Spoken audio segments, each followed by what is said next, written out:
You ask Tiger to solve. This deals with linear equations with one unknown. The final result is x equals -2. Let's solve it step by step. Simplify the expression. Group like terms. Simplify the arithmetic. Swap sides.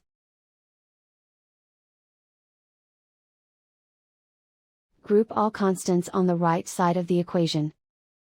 Subtract 2 from both sides. Simplify the arithmetic.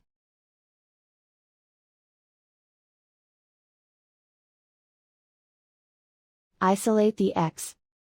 Divide both sides by 7. Simplify the fraction. Find the greatest common factor of the numerator and denominator. Factor out and cancel the greatest common factor.